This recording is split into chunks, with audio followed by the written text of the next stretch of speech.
Good morning, everybody, and welcome to our webinar on allied healthcare professionals. So really excited to be joined today by our AHP senior colleagues in Devon.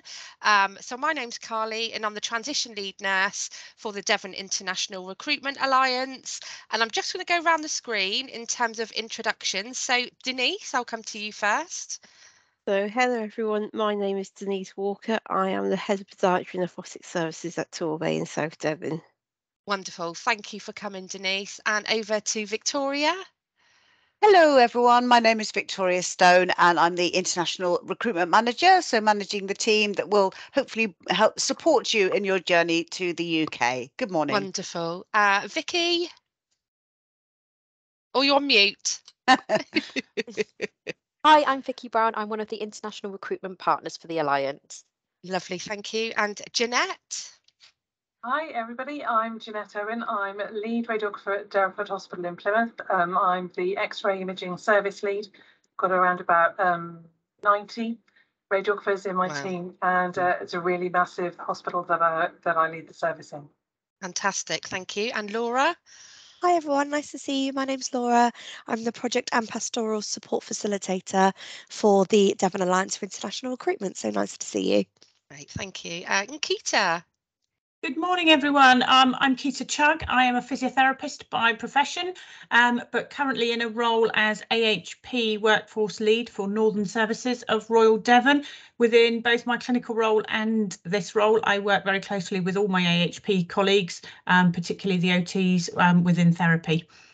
Lovely, thank you very much. So I know a lot of you watching will be catching up on our Nursing in Devon YouTube channel, but please remember to follow us on our social media. So we're on Facebook, we're on Twitter, and we are now on Instagram and TikTok. So give us a like, give us a love, and give us a share. So what we're going to do, we're just going to start off with Victoria as our recruitment manager. She's just going to talk through with you the process. So for those of you that have applied or thinking of applying to come and work as an AHP in Devon, Victoria's just going to go through the steps and how we can support you. So over to you, Victoria. Yes, lovely to have the opportunity to talk this through with you this morning. I'm just going to do a quick share screen, so please bear with me. Okay, make sure that's all looking good. I've just got a few slides. I promise I won't bore anyone by PowerPoint, hopefully. Can you see that, team? Can you see that? Not yet. No. Oh, okay. I'll try again. Okay. Share screen. Bear with me. Here we go. Okay, yes. is that Lovely. Is that all good? Lovely. Thank you very much. Thank you very much. So I shall continue on. So yes, what can you expect when you apply to come and work in glorious Devon, which we look forward to supporting you and welcoming you. So what can you expect? So as you are no doubt aware, we are keen to receive your application if you are an experienced radiographer, occupational therapist, or podiatrist. So the first step obviously is for you to get your application in to our team. So you apply using our website. It's a simple application process. Just get your key details uploaded and your CV. We are obviously within the AHP space, if you like. We are professionals do need to register or be in the process of registering with the HCPC, which is the sort of professional body that enables registration for you to work in the UK in your profession. And they do require, unless English is your first language, they do require an IELTS at level 7 or equivalent. OET is also accepted. So just to be really clear on that, we are looking for IELTS at level 7. But you can upload that with your application, which is fantastic, and then we will contact you for interview. So that'll be members of my team will contact you for interview. You will have an interview possibly with one of the lovely individuals on this webinar today. We are able to provide you with interview outcomes, so whether or not you've been successful, very quickly, usually within sort of 48 hours or so of your interview via email. And then hopefully, if you're successful, you will receive our first offer letter, which is a conditional offer letter just saying you need to get all of your documentation into us now. And in the background, we will be working with one of our 4 trusts or hospitals. So that could be Plymouth, that could be Exeter, that could be the North Devon area, or that could be Torbay. So those are our 4 key areas that we are recruiting for. We will be working with our colleagues at the different trusts behind the scenes to identify the best and most suitable location for you. And yes, that sort of process there, we can turn that around within a couple of weeks. Then obviously the next step is getting your certificate of sponsorship, which is the key document to enable you to go ahead with your UK visa. So what do you need to do to become COS ready? Certificate of sponsorship, COS, that we always use those terms interchangeably. Well, you need to accept the offer that we send to you. So send us an email, accept it online. And then there are a number of documents that you'll probably be aware that are required for you to be able to get your UK visa. So we will be asking you to submit those documents to us. Again, it's all done via email. And those documents are standard. You would need to provide those for any UK visa application. But we do send you a list, so don't worry, you don't have to remember or look it up yourselves even. We do send that to you. A big one is please have your referees ready so that we can contact your referees and ask for references for you. We do require 2 references relating to your work experience, including your most recent hospital environment that you've worked at. And sometimes we can lose time because obviously people are very busy. So do let your referees know that we'll be in touch with them and give them a gentle push to return your references to us as soon as possible. That will be really helpful, and we do appreciate that. So if your referees are all ready to go and you have all of your other documents ready, we can turn that around within a week. Sometimes it takes a little longer. It just depends on whether or not your documents are ready and available. But we'll support and help you with that. Any questions, we're there for you. So you've submitted all of your COS, certificate of sponsorship documentation to us. We will then have spoken to you about which of the trusts you would like to work at. So we absolutely encourage you to do research. So we will be working with the trust, and we also ask that you do research your end as well to see what kind of environment you would like to work at. So Plymouth and Exeter are our sort of city locations within Devon. None of them are very far apart. You could probably travel from one trust to another within sort of hour and a half. So although Devon is a fairly large county, some of you will be used to far greater distances. However, it is important that you know if you would prefer to work in perhaps a city location, or perhaps you prefer a more rural or countryside location, which may be North Devon, for example. Or we also have Torbay, which is a coastal town. All of our areas are great places to live and work, but you may have preferences within that. So great if you can do some research there. But we will have matched you with the most appropriate location for you to live and work. And then, yes, we will send you an offer letter that's specific to that trust. Whiz that back to us, please. And then the trust is able to raise your certificate of sponsorship. So again, we offer you support all the way along the line, and that takes about a week. You can then apply for your visa. How exciting. So all visa applications are done online. We send you the website to the link to use, but I mean, it is widely available. So you do your visa application online. Then when you get to the bit where your visa needs to be paid for, You send us your visa application login and password, and then the trust pays for your visa, which is really useful, obviously. Then when that's happened, you're able to complete your visa application and go and set up your visa biometrics appointment. Once you have that appointment booked, then it's just a matter of waiting for your visa to be physically issued to you, which is really the exciting time, as I say. That can take sort of 3 to 4 weeks, we find, is the usual time frame to allow for a visa application to be turned around and completed. Good stuff. Yeah, so once you've done your visa biometrics appointment and your visa arrives, fantastic news. Let us know, please. And then the trust that you are going to work at will be involved in contacting you directly to set up your UK flight.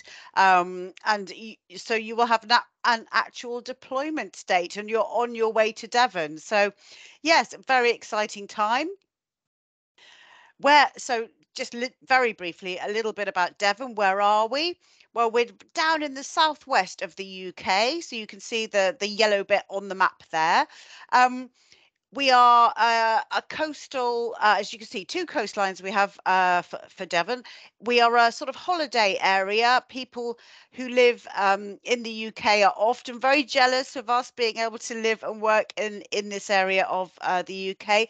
We're about 3 hours from London, so the transport links are good. But yes, Devon is a fantastic area to live and work. It's very safe. The schools are good. People, I suppose we have almost an aspirational lifestyle here. So it's somewhere where people really would like to live and work if they had the opportunity. So to be able to come straight to live and work in Devon is really, really fantastic. So yes, do some research on it, and you'll find out that yeah, we really are a great place to live and work, particularly if you have family, etc. So yes, we are we're the only county with 2 coastlines. So we really have access to beaches, we have moors, we have cities, we have everything, literally everything within our county. We are very, very lucky. The urban areas, the city areas are Exeter, Plymouth, Torbay as a town, and Barnstaple is our key town within our North Devon area. I touched upon the fact we have moors, so if you like an outdoor lifestyle, definitely Devon is the place for you to come and live and work.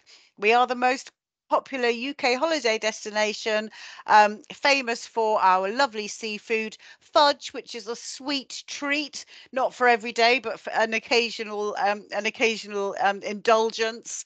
I could eat it every day, V. Oh God, so could I. I mean, if I had fudge available now, I'd be, I'll be having a bite and then carrying on, Pasties, how would you describe a pasty? It's a traditional food from our area that we're very proud of, and it's kind of meat and potato in a pastry sort of folded item, and it's absolutely delicious. Super yummy, super yummy. That's Yeah. right. You can see the little picture in the corner there, which is cream teas. Now that is again, it's sweet, isn't it? We seem to have a theme here. And it's traditional for this area. On the bottom, you've got like a cake, and then you have cream. It's very important to get this the right way round because there are debates about this, but I won't go there. Cream and jam on top, and just enjoy. We love living and working in Devon. It really is a great place to be, and we really want to welcome you as well. Great career opportunities as well as wonderful lifestyle. So please come and live and work with us, and we can't wait to see you in Devon soon. Lovely, brilliant. Thank you very much, Victoria. That's Pleasure. That's great. And so one of the most sort of commonly asking questions that we're seeing at the moment is, and I just wondered if you just might be able to briefly revisit, so the English, okay? Yes. So we are asking that people have an IELTS level 7 or OET equivalent. Yes. So the same that we ask from our nurses, and unless they're from an English-speaking country, which would be, for example, the Caribbean, where they don't need to present that English, but we are asking evidence of that, aren't we? Now, we are seeing some candidates that have already got HCPC registration, but I'm right in saying we still need to see that English? You're absolutely right, and that's a very good point, because Yeah. yes, we've had meetings and liaison, haven't we, with the HCPC body itself, Yeah. and they have been very clear with us that an IELTS of level 7 is required unless you are from an English-speaking country, as you rightly mentioned, such as the Caribbean. But yeah, so they've been very clear with us on that. So obviously we are making sure that we see evidence of IELTS at level 7 or OET equivalent, and those the HCPC have been very clear that those are that is the evidence that they will accept as evidence of English language. So unfortunately, we're not able to accept other evidence, for example, NARIC or ECTIS spring to mind. Yes. So apologies for that, but they have been very clear with us, and obviously we need to maintain our sort of process and our standards. So Lovely. just to be clear on that, yeah. Good That's point, lovely. Carly. Thank you very much. And Pleasure. Victoria, I know that you're trying to you're juggling a few balls at the moment. I know you need to run off and actually do some OT interviews, don't you? Right. Yes, live. Yes. So thank you very so much for coming along and talking to us about the process. I think you've answered Pleasure. a lot of questions there. So thank you very Great much. to see you all. Feel free to dip off. Thank you. Much appreciated. All the best. Great. Bye. Thank you. Bye. So that was a really good talk through the recruitment process. If you're an AHP and you've applied or you're thinking of applying, I hope you found that helpful. So what I'm going to do is go around to each of my colleagues on the call, and they're going to talk about working as an AHP in Devon. So Denise, would you mind if I started with you? So Denise is a senior podiatrist at Torbay in South Devon. That's correct, isn't it? It is, yes. Yeah, so do you want to just talk to us about sort of working as a podiatrist in the UK in Devon, and what career opportunities may be available for people thinking about it? Lovely, thank you, Carly. So, working as a podiatrist in Devon, there's lots of opportunities available. You would start work initially as a band 5, where you do your rotations with nail surgery, the diabetic foot, musculoskeletal, and also the high risk diabetic foot. So, that would be your routine treatments. Then there's opportunities to progress up, where you then become a specialist into diabetic foot or musculoskeletal. Normally, with the musculoskeletal, there's lots of opportunities there for you to be able to undertake steroid injections, shockwave, ultrasound scans. So lots of advanced skills you'll be able to undertake then. And you can progress all the way up to a band 7 or even advanced clinical practice. And that's normally in diabetic foot or vascular podiatry. So you'll be undertaking ABPIs. Potentially with musculoskeletal in some areas, you're able to enter this for orthopedic surgery. So there's lots of opportunities there. Working in Devon, we have the 4 different areas you can work in, which have already been mentioned by Victoria. But you would be able to, we're all very close. So although you may be working in Exeter, you would have close links with North Devon, Plymouth and Torbay. So we are one big network of podiatrists there to support each other. What we also have is support workers in our clinics, so they will help you. They'll be able to go and get the patients for you. They'll do some of your redressings for you. They'll book the patients ahead. So you'll be focusing on that podiatry and your high clinical decision-making skills. Working in Devon is a fantastic opportunity. You can be very close to the beach, so after work you can go for a swim or do some water sports and unwind that way, or go for a walk on one of the moors, Dartmoor or Exmoor, which is another way. So if you like the outdoors, Devon is a fantastic place to be because there's so many outdoors opportunities for you, be it bike rides, walking, but also you've got all the shopping in Plymouth and Exeter especially. That's lovely. Thanks, Denise. So, with our AHPs and nurses, we do recognise prior experience. So we recognise 50%. So if someone's coming over with 20 years experience, we would recognise 10% and they would be on the top of the band 5. So are there courses available for podiatrists that have come over, they've got significant experience and they're really keen on getting up to that band 6 quite soon?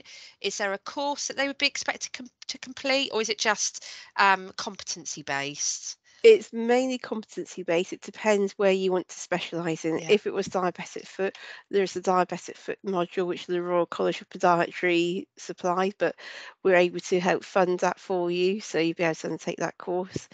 And with the musculoskeletal, we can support you to undertake masters into musculoskeletal if that was where you really wanted to be going.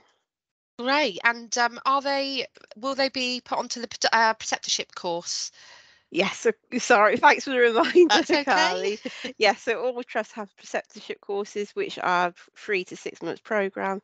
At Torbay, ours is a 3-month programme, which is not just aimed at AHPs. We work with the nursing colleagues and everyone else who's still new to trust, so it also helps them to widen your network. Yeah. But you also get your competency to work your way through as well with podiatry in those first 6 months. Brilliant. That's fantastic. Thank you very much. So I think that's given us a good insight into coming to work as a podiatrist in Devon. Thank you, Denise. Thank you. So I'm going to move round to Jeanette. So Jeanette is a senior radiographer working at University Hospital Plymouth. So Jeanette, why should people come and work as a radiographer? Because it's one of the best professions that I know there is to be one. So it doesn't sit very highly up on people's radar to be a radiographer. If you asked a layperson what a radiographer does, they'd probably go, "Oh, I don't know." But if you said, "Do you know what an X-ray is?" everybody would say, "Yes, absolutely. Yeah. We know what an X-ray is." So that's what we do, and I welcome all the radiographers that are looking in on this webinar to engage with the idea of coming to work in Devon. The service that I lead here in Plymouth is big. I'm one of 5 modalities, so I look after X-ray, which is otherwise known as plain film. And within that service, we look at all of the theatre and mobile imaging. So at Derriford, we've got 4 intensive care units. We've got about 38 wards and 42 theatres. So it's a huge theatre imaging experience here, where it's difficult to benchmark us against any other trust in the country. We are a centre of excellence for upper GI, for neurosurgery, for cardiothoracics, for oncology, and we're an acute trauma centre. So we have got a really big emergency department, which is always full of patients. We run trauma calls, code red trauma calls and hospital trauma calls. Radiographer is a fundamental part of that team. We've also got, if you do come to work with us here at Derriford, we have got a 20-week preceptorship programme that sits in place. So we know that coming to work within the NHS, we take it for granted, working with, because we train within the NHS, and so we take it for granted that everybody knows what the policies and procedures and who does what and how the HR process works and everything. But within the preceptorship programme, we have got a really strong international recruit induction. So you would start when other international recruits start, so you don't start on your own. It's not lonely. It's you start as a cohort, and we fully engage in ensuring that we take you out socialising on an evening so that you see what's going on and we can all mix and blend together where we're not working really hard at the coalface. And the preceptorship programme lasts around about 20 weeks. It is very much dependent on the individual. And after about 26 weeks, you would have signed off all of your competencies in all of the areas that you need to be as a Band 5 radiographer.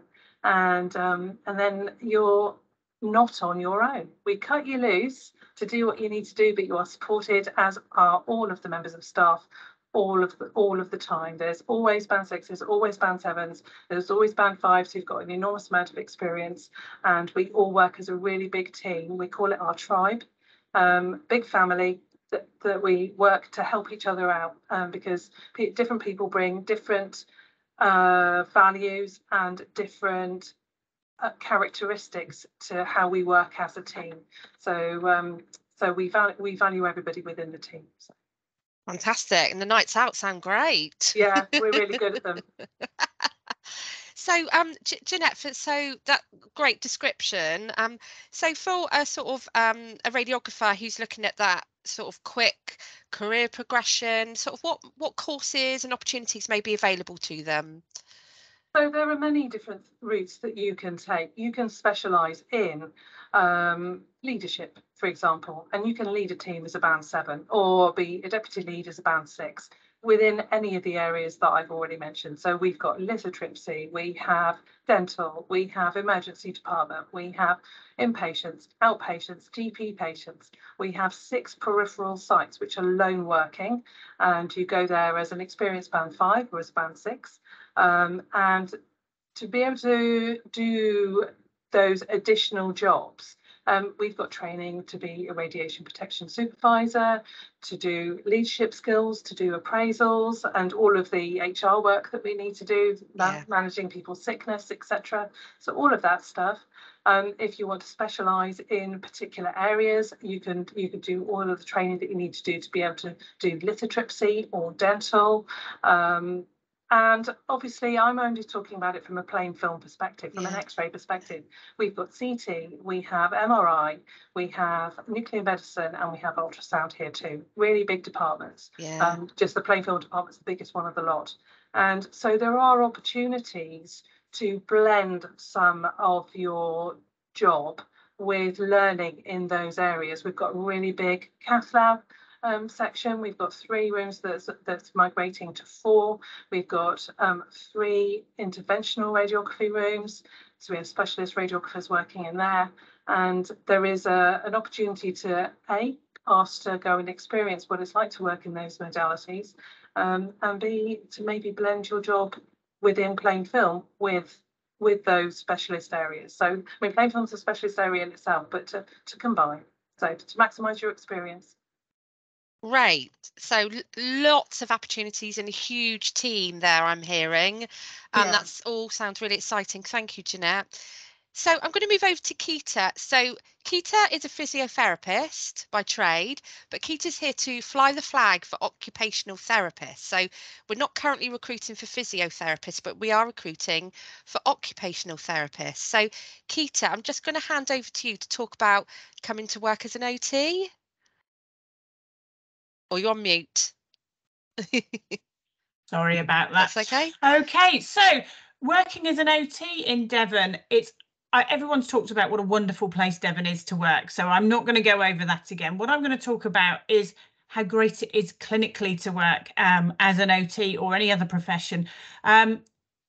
The team, certainly up in North Devon, where I'm based, is incredibly supportive. What I would say is they really look after the teams and the people that work with them. You would start as an OT here within a band 5 rotational role, which would cover things like orthopedics, medical, community teams, surgical and intensive care. And from that, as you progress, you would be given the opportunity to be looking at appropriate band 6 roles, which would then be in one of those more specialist areas. And from that, as Jeanette said, then the opportunity comes to start to look at whether you're looking down more of a leadership role or more a highly skilled clinical role. So that would then be looking into those band 7 or band 8 roles that are there for everyone. As I said, we're incredibly supportive. We have wonderful student feedback from students that come on placement with us about the level of training that they receive. We've recently had educators win national awards for their quality of their education that they provide. And in North Devon, we're one of the few places which actually employs a research therapist. So we have a physiotherapist by trade, but works across all of the therapy teams in a research role, looking at involving us more within the research that's out there. So if that was something you're interested in, you can get more involved in some of the clinical trials that are available. You could even end up being a principal investigator for one of the trials that are run, and many of those teams across Devon will be involved in those trials. We do preceptorship. So if you start with us as a band 5, you would go on to the preceptorship programme. There's sort of 2 separate parts to our preceptorship. So we have our clinical preceptorship, which is led and mentored by your clinical team, and they will go through your clinical skills. We then have a full preceptorship programme, which is run trust-wide, and that covers all groups. So that's not just AHPs, that's nursing. Everyone works together. There's 6 full face-to-face training days, which cover everything from communication, patient experience, Mental Capacity Act, mental health training. What else is on there? Time management, documentation, domestic violence, managing difficult conversations, dealing with conflict, etc. So a huge, not clinical, but sort of a generic skills base, and really gets the team to learn to work with the nurses, with the radiographers. You know, the therapists work very closely together anyway, but to really integrate the teams across the sites. And that's had, again, had awards for its work. So that's wonderful to see. Within OT, there is training opportunities. It tends not to be at that band 5 level, where most of your training will come from the clinical teams that you work with. But once you choose the area that you wish to specialise in, then yes, there is funding and time available provided by the trust for extra training within that clinical area that you've chosen. And that goes on to progress up to master's level and advanced clinical practice level as you progress. Lovely, thank you very much. So isn't this exciting? We've got multi-professionals on this course. So I'm a nurse, we've got podiatrist, radiographer, and a physiotherapist, you know, and this is why the Devon Alliance was formed, you know, to come together as one big family across the county, and you know, and that gives more opportunities for international staff coming to think of working in Devon. Yeah, it's very exciting. You wouldn't very often find all of these different professionals in the same room working together, just because the paths are very different. So fantastic. So ladies, thank you so much for coming along and talking to us today about people that may be thinking of coming to work in Devon. I know that candidates will find this webinar really, really helpful. Now, I believe our first AHP is due to arrive in December, and I think that's a radiographer, and then we'll have more arriving in the new year. So obviously interviews are still going on. We've got some occupational therapy interviews running as we speak. So for people thinking about applying and wanting to have a look, obviously you can apply through our global NHS jobs devon.com website. We have a Facebook page, Nursing in Devon, and have a look at our free Nursing in Devon YouTube channel. We are just in discussions at the moment about changing our title, because we're not just recruiting nurses anymore. So yeah, if any of you ladies on the call have an idea how we can encompass everybody, then please shout, because we're struggling. But what we're going to do is we will post this onto our YouTube channel. So that's it, I think, ladies. So huge thanks again. Thank you for joining us. And Laura's going to press stop.